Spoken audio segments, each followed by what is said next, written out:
स्वागत है आप सभी का आपके अपने परिवार संस्कृत प्रभाव पर। मित्रों, आप सभी को ढेर सारी शुभकामनाएं, मंगल कामनाएं। आज हम एलटी ग्रेड शिक्षक भर्ती में जो रुकी हुई फाइलें थी, साथ में हिंदी एवं सामाजिक विज्ञान के विषय में चयनित सभी प्रतियोगी शिक्षकों से संबंधित यह वीडियो लेकर के उपस्थित हुए हैं। आप लोग प्रारंभ से लेकर के अंतिम तक देखिएगा, सभी तथ्यों को समझिएगा, क्योंकि बेहद महत्वपूर्ण यह वीडियो है। आप लोग ज़्यादा से ज़्यादा लोगों तक इस वीडियो को शेयर करिएगा और लाइक ज़रूर करिएगा।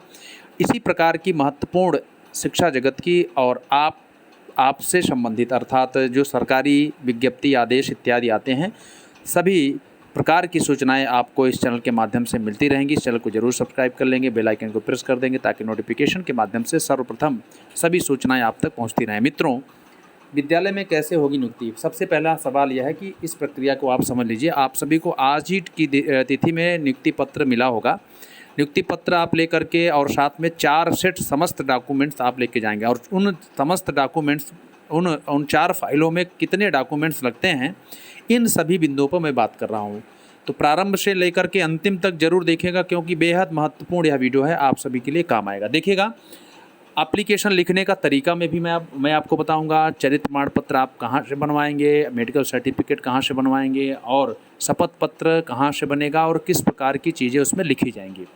बहुत ही सेंसिटिव मैटर है। आप अब एक गवर्नमेंट जॉब पर जा रहे हैं, सरकारी यानी कि सदस्य होने जा रहे हैं, सरकार के एक परिवार में जुड़ने जा रहे हैं, तो बहुत सारी चीज़ें आपके लिए मायने रखती हैं। तो विद्यालय में कैसे होगी नियुक्ति? मान लीजिए आपको किसी भी ज़िले में हुआ, मान लीजिए कानपुर में हुआ, तो कानपुर के जिला विद्यालय निरीक्षक के यहाँ आपको जितनी, देखिए सबसे पहले मैं आपको बता दूं कि इसमें सीनियरिटी जूनियरिटी की क्या प्रक्रिया होगी, इस पर भी मैं बात करूंगा। इसलिए अंतिम में सीनियरिटी और जूनियरिटी पे बात करूंगा। अंतिम तक आप बने रहिएगा, पूरे वीडियो को जरूर देखिएगा और सुनिएगा। तो सीनियरिटी जूनियरिटी के विषय में मैं बात करूंगा कि आप किस तारीख, जैसे आप कितनी जल्दी आप ज्वाइन करते हैं, तो क्या आप सीनियर माने जाएंगे या जूनियर रहेंगे, तो इन सभी बिंदुओं में बात करूंगा।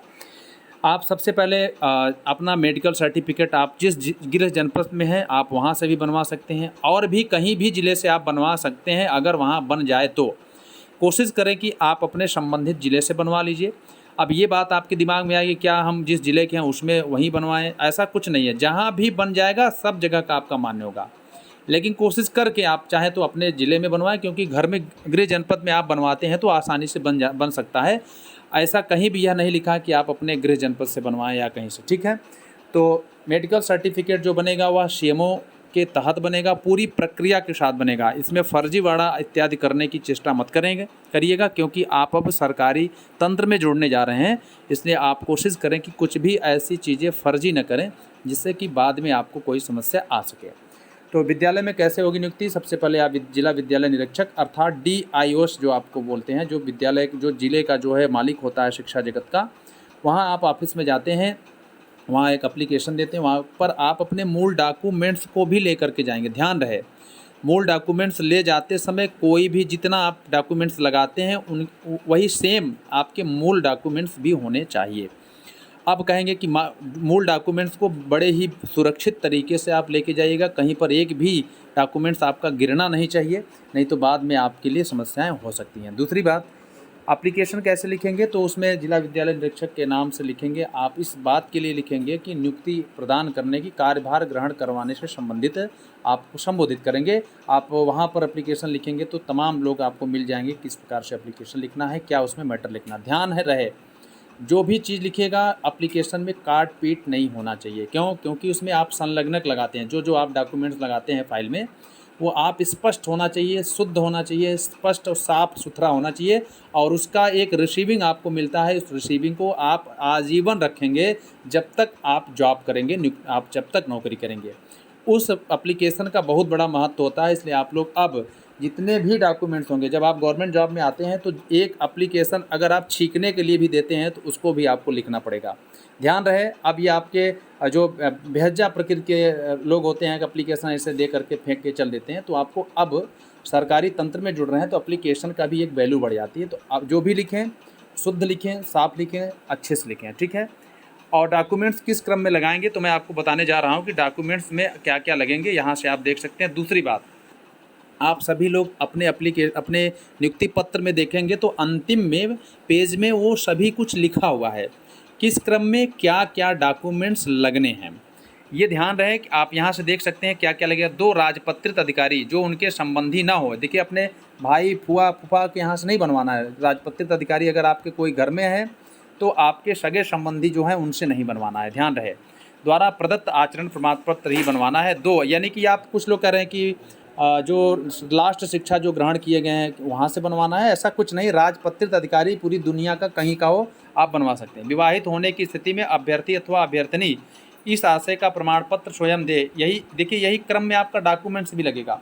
ध्यान रहे, आपका पहले नियुक्ति पत्र रहेगा, दूसरे नंबर पर राजपत्रित अधिकारी द्वारा आपका आचरण रहेगा, यानी मूल रहेगा। मूल आप अपने पास फोटोकॉपी लगवा के साक्ष्य के रूप में जरूर रखिएगा, लेकिन यहाँ पर ये आपके आचरण प्रमाण पत्र और मेडिकल सर्टिफिकेट ये मूल जमा होते हैं, यानी कि मूल। और आपका जो शपथ पत्र होता है इसी क्रम में लगाना है। अगर आप विवाहित हैं तब तो आपको प्रमाण पत्र विवाहिता का या अविवाहित का बनवाना होगा, विवाहित का बनवाना होता है। अगर नहीं है तो आपका यही एक डॉक्यूमेंट्स कम हो जाता है, यानी कि जो ख नंबर का है।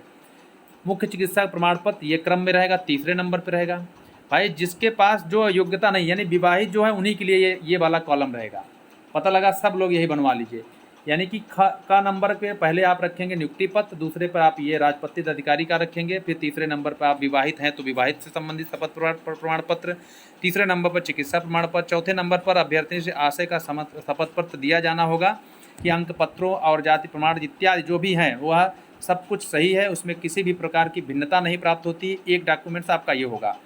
दूसरा एक आपका होगा उक्त सहायक अध्यापक कार्यभार ग्रहण करने की तिथि से 2 वर्ष की परीक्षा अवधि में स्थायीकरण के संबंध में परीक्षा अवधि की सफलतापूर्वक समाप्ति के विचारोपरांत ही किया जाएगा। यानी कि आप ये समझ सकते हैं कि आप 2 वर्ष तक की आपकी परिवीक्षा होती है, यानी कि आप ट्रेनिंग पीरियड पे होते हैं।